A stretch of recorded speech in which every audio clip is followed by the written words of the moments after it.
আগের বছর প্রথমবার যখন বিরিয়ানি বানিয়েছিলাম তোমাদের সাথে, তখন একটা মিনি ব্লগ শেয়ার করেছিলাম। এটা সেকেন্ড টাইম, এটা খেতে আরও ভালো হয়েছিল।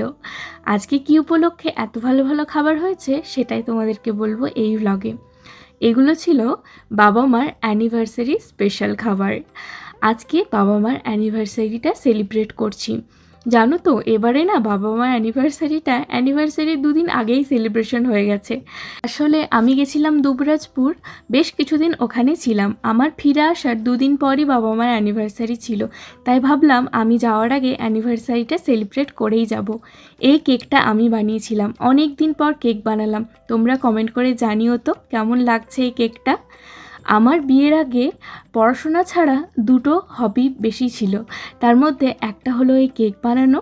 এটা হবি থেকে মোটামুটি আমার প্রফেশনেই চলে এসেছিলো বলতে পারো।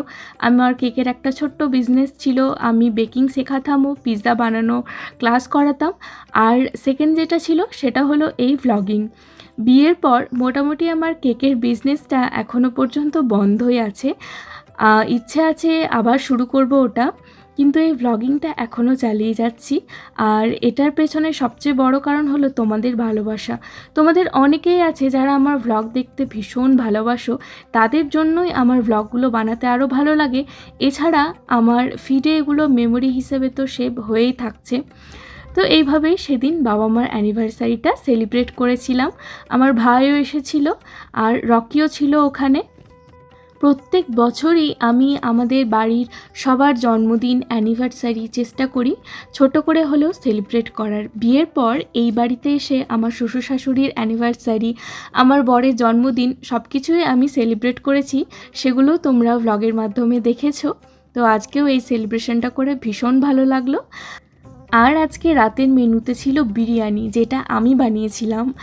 আগের বার যখন বানিয়েছিলাম তখনও সবাই খেয়ে বলেছিল ভালো হয়েছে, কিন্তু এইবারেরটা সবাই আরও বেশি নাম করেছে। ওই যে বলে না, প্র্যাকটিস মেক্স পারফেক্ট। যদিও প্র্যাকটিস মাঝে করা হয়নি, কিন্তু অনেকের হাতে বিরিয়ানি খেয়েছি, যারা ভালো বিরিয়ানি বানায় তাদের কাছ থেকে অনেক টিপস নিয়ে, এছাড়া ইউটিউব ঘেটে ঘুটে মোটামুটি বিরিয়ানিটা আয়ত্তে আনতে পেরেছি। ও হ্যাঁ, সেদিন আমার বান্ধবী অর্পিতাও এসেছিল আমাদের বাড়ি। ওর সাথে কোনো ভিডিও ক্লিপস নেওয়া হয়নি, তাই ফটোই শেয়ার করে দিলাম। ভিডিওটা ভালো লাগলে লাইক করে দিও। টাটা।